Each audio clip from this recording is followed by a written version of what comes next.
So we're going to do brake servicing replacement today.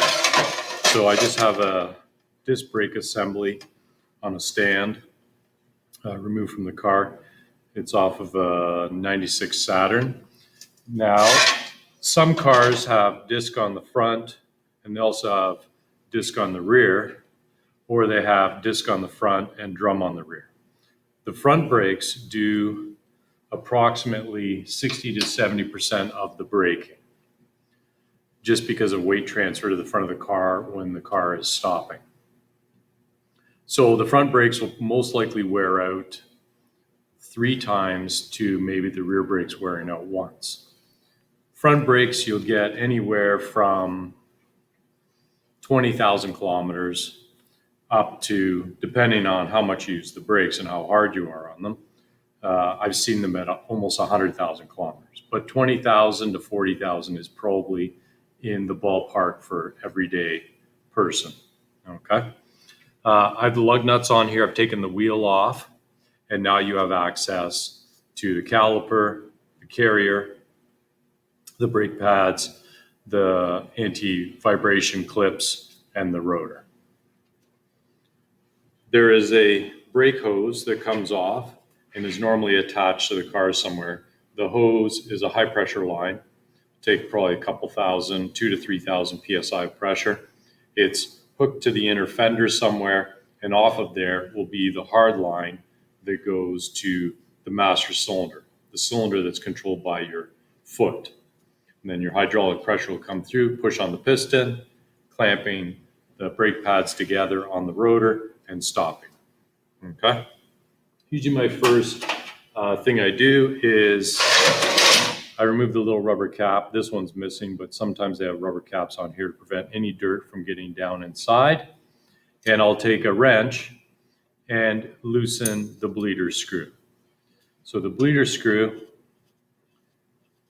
has a tapered end on it, and then there's a tiny little hole in the side. And that allows the fluid to come up through here, out of here, and that will help remove any air, because air is compressible and it's going to make the pedal go to the floor and be very spongy. So generally I crack this loose. If the car is not too old, you should be servicing your brakes every 6 months to a year. So I'll crack that loose, make sure it's good. If you want, you can also take it out quickly, put a little bit of anti-seize on the threads. That will make facilitating opening and closing it later on much easier.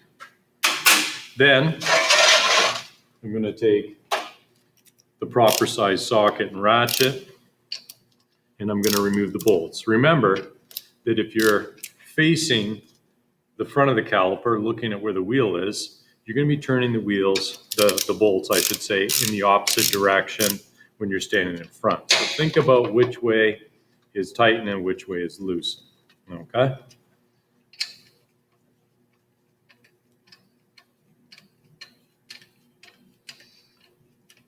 Loosen the bolts.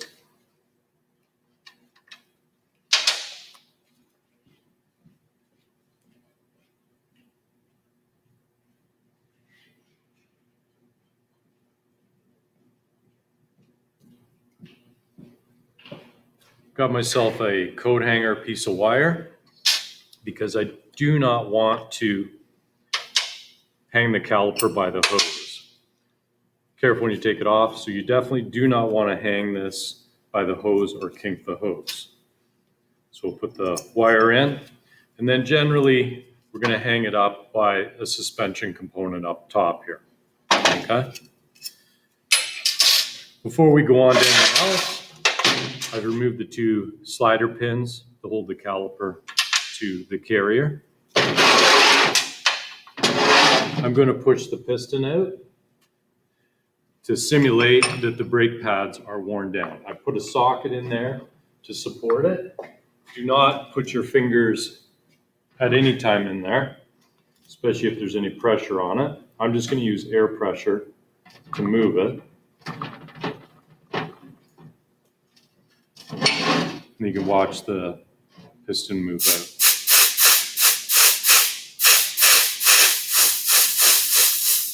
Okay. If you go too far, the brakes are really worn out, the piston will pop out and then you'll have fluid everywhere. So I now have the piston exposed as if the brakes were worn. I'm going to pull the boot back and I'm going to look for any corrosion or rust in here, okay, before I push it back in. Check the dust boot. This just prevents any dirt or debris or water from getting inside. Of course, this is hanging up. I'm going to loosen the bleeder screw and you're going to lose a little bit of fluid. We can top that up in the master later. And then you can do one of two things. In the instructions, I show a C-clamp. You can use a pair of adjustable channel locks to push the caliper back in. This will check that it's free and will also facilitate putting new pads on that have lots of material. The other thing you can do is if you have a C-clamp, you don't have the channel lock pliers that I have, we'll put in the C-clamp and then we can tighten this down and it's going to push the piston in. As it's pushing in, fluid's going to come out of here. And the one reason why I do this is you don't want to push the dirty fluid that may be inside of the caliper back up into the master cylinder, cause the master cylinder maybe to fail. Okay, we're going to push that all the way back in. This one was fairly free to push in.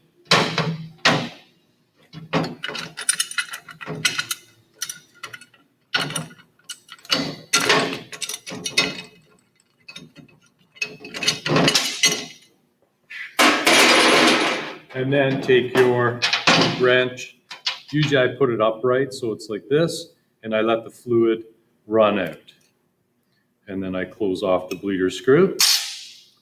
Take my coat hanger, like I said. You want to hang it by the hose and hang this by the suspension component. You take a wire brush and clean the inside, usually where the pads sit. And you can even take maybe a little bit of sandpaper, clean up just the outside surface of the piston so there's no corrosion, rust, debris like that. Okay, just going to set this aside for now. The pins, they need to be cleaned. These are brand new, so this was on a car that was brand new that was taken apart. The pins need to be cleaned, and if there's any corrosion on them, you're going to take them over to the wire wheel. I would clamp the bolt end with a pair of vice grips. Clean them up really good. You can use a Varsol tank if they're greasy. Clean them really good. And then we'll put a little bit of this synthetic brake lubricant on. Just a little bit. It's not open yet.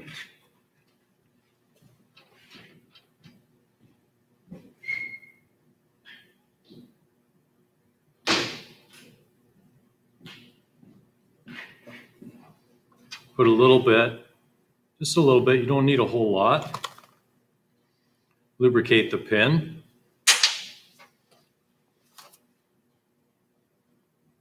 Put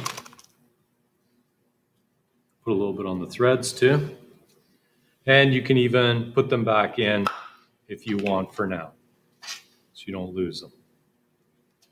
Okay, they should slide nice and free. And sometimes they're the same size and one has a rubber boot. Try not to mix up which way they go. Once we're at that point, we can remove the brake pads. Sometimes the inner pad and the outer pad is identical. These are pretty close. They're not totally identical because the squealers are on opposite ends. And then you want to look at your brake pad thickness. So your brake pad thickness is from the metal backing right there to there, okay? Should be a 1/16 of an inch or more. And then the squealer is roughly about a 1/16 of an inch wide into the pad area. So when the pad wears down, that squealer will start to rub against the rotor, squealing. Okay, that tells you that the pads are worn down. These are in good shape. The gassing groove is clean. There's lots of material there. They're equal in thickness for both, so we're going to reuse them. Usually what I do is if you're reusing them, you can tell by this one, it's got the round circle. That's the one that goes next to the piston. In the caliper, like that. And then this one goes there, like that. I would go over to the wire wheel. I'm going to clean out the sliding grooves that sit there. This allows the pads to slide back and forth. And I would clean the backing. These have little dampers on them. They quiet the brake pads down. And then you can also clean these, scrape them off. You can sand them clean again. Clean up the back of the pad. If you don't have a wire wheel on your grinder, same thing. You can use a wire brush, clean those out so they're nice and clean. You can take sandpaper and clean those out. Or if the pads are worn out, you're replacing them. So you're automatically going to put brand new pads in. The next thing to do to prep the pads is we're going to use some of this Just Brake Quiet. It's kind of a glue, and we're going to spray it just on the back of the pad. Keep it away from where the slides are because you don't want that sticking. We'll put the little silencer pad back on, and we'll spray a bit more. Stuff's a little stinky. Okay, we'll let that dry. I'll give this one a quick clean. Clean all the old silencer stuff off. Clean out the grooves. And then I can spray this pad also. You can do 2 coats. And what this does is it sticks the pad to the piston and the outside of the caliper. So when you release the brakes, these are not dragging on the rotor, causing a noise. Okay, so that's pretty much serviced. And then we'll get out some tools. We're going to remove the carrier or the brake pad caliper holder. You're probably going to need a breaker bar to get it loose because they're going to be fairly tight. Okay. And then same thing, mind your direction of which way you're turning the bolt because you don't want to turn it the incorrect way and strip the bolt, break the bolt, or strip the carrier out. I've done that. I can use my ratchet and remove the carrier. Sometimes called an anchor plate, caliper slide. It's got a few different names. That's off. These bolts usually would be quite rusty. So I would take these, same thing, pair of vice grips, clamp them, go on the wire wheel. If they're greasy or dirty or got a lot of anti-seize on them and there's dirt embedded, you go to the Varsol tank, clean them up. And then once you got them cleaned, you can take a little bit of the anti-seize. This is just going to help you when you service the brakes every 6 months to 1 year. And just put a little bit on the bolts. Okay. I'm going to set those aside for now.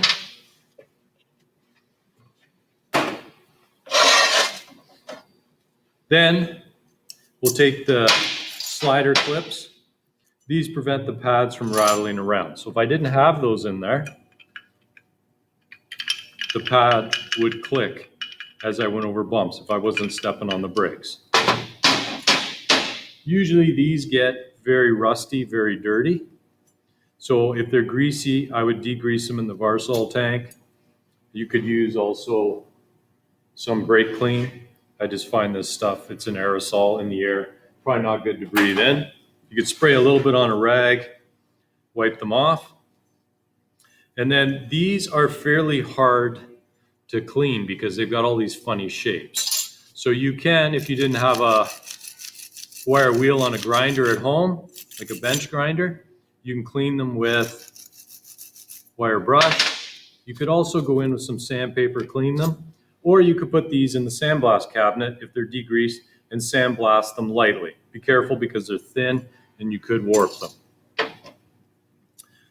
Next part is to clean up where the clips sit, because obviously you're going to get debris, water, rust, corrosion, all that stuff underneath.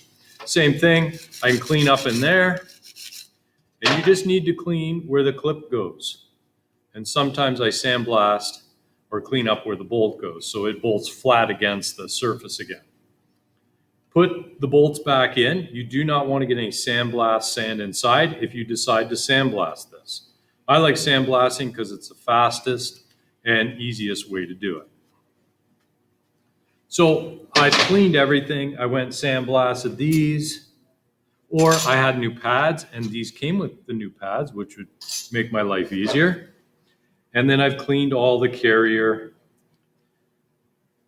contact points. Same thing, I'm going to go back to prepare it.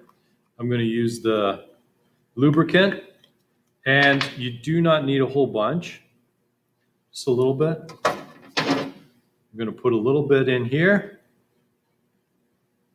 on all four areas, here, all around. And then you can put your clip back in. And then I put a little bit more of this on these contact surfaces. Okay?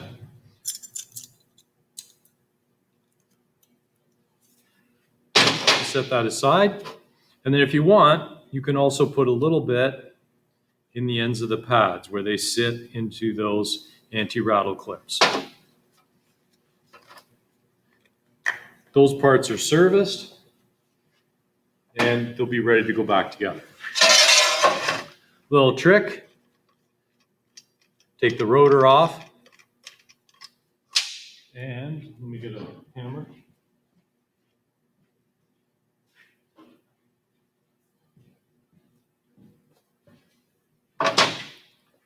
Is that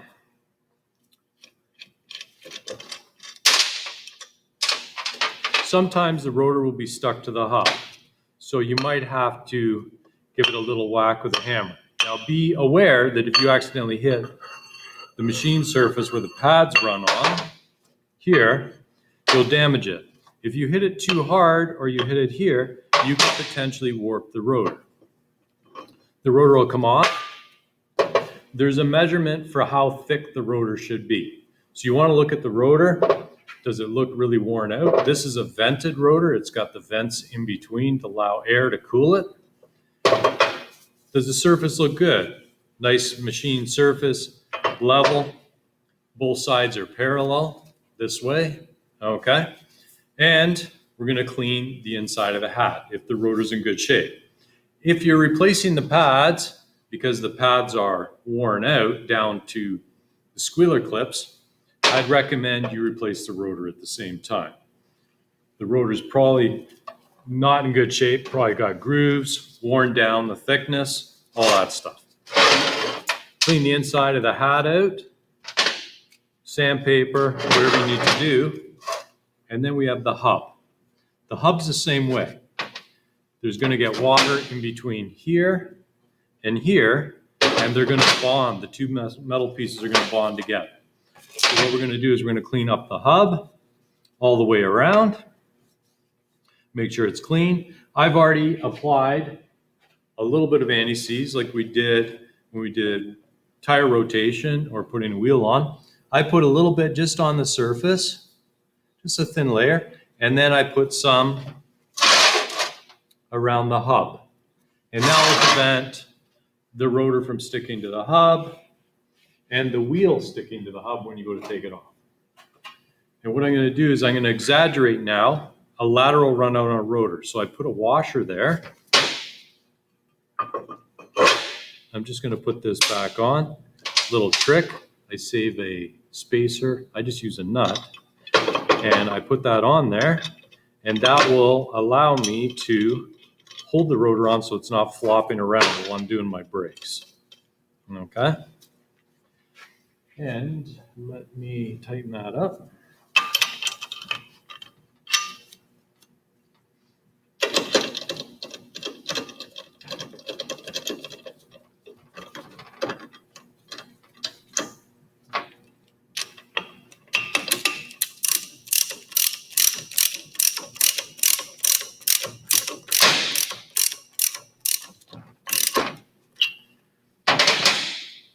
And then I'll show you what a lateral run out looks like. So if you look at this rotor, you'll see that it is wobbling back and forth. Okay? So that is not a good thing, because what will happen is as it's going back and forth, the pads are going to move with the rotor, and then it's going to push on the caliper piston. The fluid is now transmitted back up into your foot pedal, and that will give you a steering wheel vibration. So we want to make sure that we do not have any lateral run out where the rotor is going back and forth. I just simulated it with that washer behind, okay? But you want to make sure that the hub in behind and the back side of the rotor is good and clean when you put it together. And the rotors do become warped over time. You can machine them. So you can put it on a machine and remove a bit of this material and make the rotor turn straight again. So it's just a simulation for that. We've now replaced the rotor or cleaned it up, depending on if it needs replacement or we're just servicing, just general 6-month to 1-year service. Usually I do it spring and fall, and that will just get the brakes ready for the winter and ready for the summer. Put those nuts back on to hold it. And then before I put it back together, I'm going to show you 2 different types of brake pads. So this is basically the same as the ones I took off the car. These are bonded. So the material here, from here to here, is bonded to this metal backing, okay? Just glued on. Fairly reliable. This one has rivets.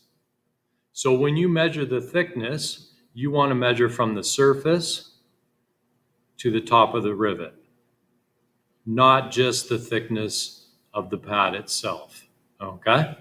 This one also has a squealer right here, and when it touches the rotor, it's going to start making noise. This one has a big crack in it right here, okay? So that's not good. It's going to come apart, and then you'll lose your brakes. If you keep driving the car until all of the material's gone, you're going to have a metal backing against metal. And you're going to know it because it's going to make a horrible, horrible noise. Okay? Now then, we're ready. We're going to put the carrier anchor plate back on. We're going to take our bolts, screw them in. And then this is very important that we torque these bolts down.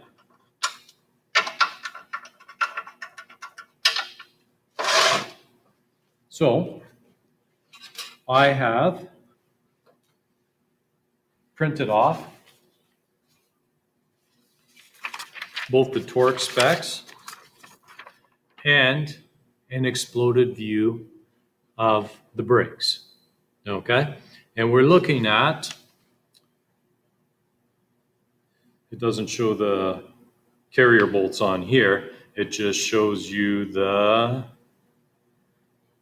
guide pin and the lock pin, which is going to be 2 and 3. And then on here, I pointed out at the top, it's in foot-pounds and Newton meters. And I'm going to go down. Caliper guide lock pins are 27 foot-pounds or 37 Newton meters. And then I went down further. Caliper support to knuckle bolt. So this is a caliper support, and this is the knuckle. The knuckle is what holds the suspension and the steering, holds the car up, and it's 81 foot-pounds or 110 Newton meters. So I just printed this off Shopkey for the car. So I'm going to torque these ones first, 81 foot-pounds. I'm going to get my torque wrench out.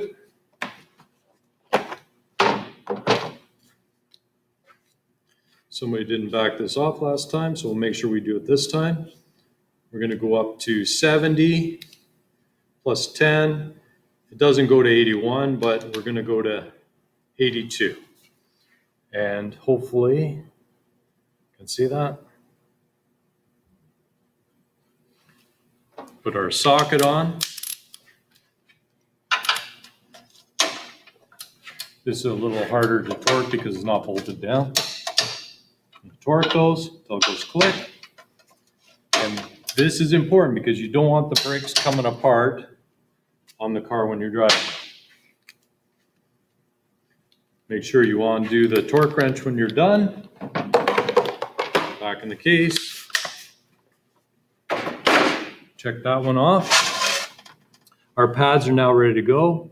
I'm putting the original one back on. So this one has the caliper piston mark in it, the round mark.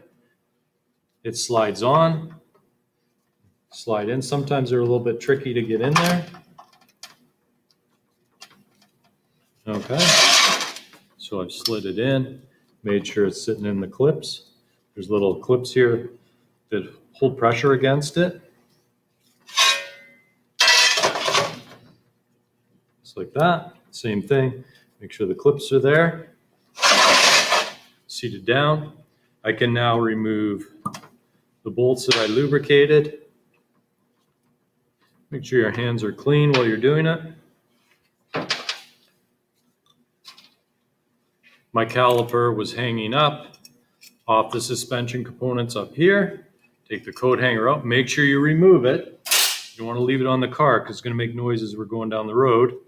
Slide it on. Be careful of the rubber boots that they're fit in. Put the bolts back in.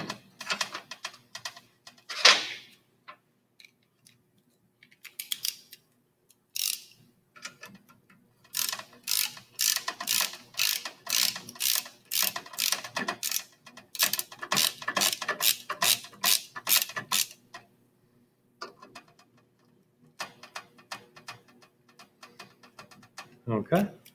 And then we're going to go to our torque specs. I said it was 27.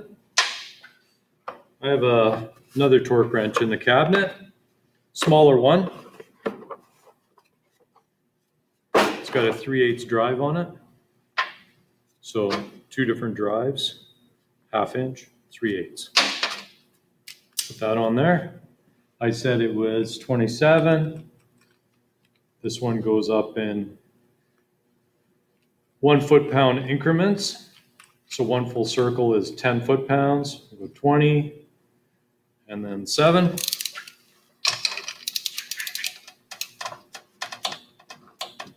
Doesn't take a whole lot. 27 foot-pounds isn't much. Okay.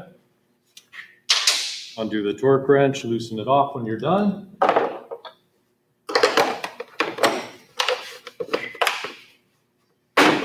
And then you're pretty much done. One thing I like to check is make sure that the caliper slides freely on the pins. Make sure the rotor turns nice before you put the wheel on. Now then, you put the wheel on. I've got the torque for that. It's 103 foot-pounds. Torque the wheel down. And then remember that we push the caliper back so there's space there. If I step on the brakes, the pedal's going to go to the floor. Probably not push enough fluid down to push the caliper over to grab the pads. So when you get in the car, you're going to pump the brake pedal slowly 2-3 times till you get a nice firm pedal. Then you can carefully drive the car again. Or in the case of the shop here, I would drive the car. Drive it around the block, make sure everything's okay, come back, retorque the wheels, and I would lift the hood and check the brake fluid in the reservoir under the hood. I'm not going to do that in this video, but that should give you a good idea of how to service disc brakes.